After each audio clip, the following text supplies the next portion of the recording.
नमस्कार. भारतीय हवामान विभागानुसार पुढील 5 दिवसांसाठी महाराष्ट्राचा हवामानाचा अंदाज.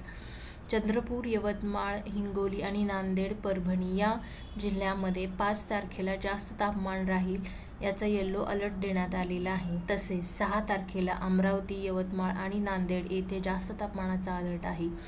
तसेच उत्तर मध्य महाराष्ट्रातील काही जिल्हे आणि दक्षिण महाराष्ट्रातील सोलापूर, सांगली आणि मराठवाड्यातील लातूर, उस्मानाबाद येथे गडगडाटासह पाऊस पडण्याची शक्यता हवामान विभागाने दिलेली आहे. तसेच 7 तारखेला वाशिम आणि यवतमाळ येथे ऑरेंज अलर्ट आहे.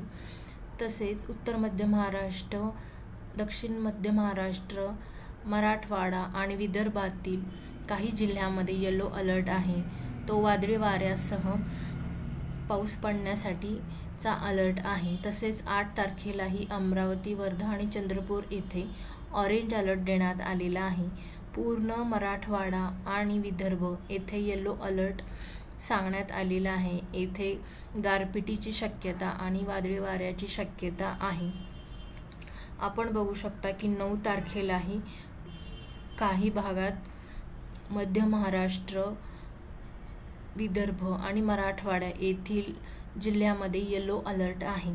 त्याप्रमाणे सर्वसाधारण टिप्पणी करता महाराष्ट्रामध्ये सध्या तापमान 37 ते 39 अंश सेल्सिअस आहे. तसेच उष्णतेचे वारे वाहत आहे.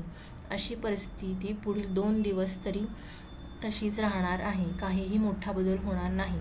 पण त्यानंतर तापमान हळूहळू कमी होण्याची शक्यता आहे. 5 ते 7 एप्रिल या कालावधीत उत्तर कोकणामध्ये काही ठिकाणी किमान म्हणजेच रात्रीच्या तापमानात हळू वाढ होण्याची शक्यता आहे. पुढील 3 ते 4 दिवसात पूर्ण महाराष्ट्रामध्ये किमान तापमान म्हणजे रात्रीच्या तापमानामध्ये 1 ते 2 अंश सेल्सिअसने वाढ होईल.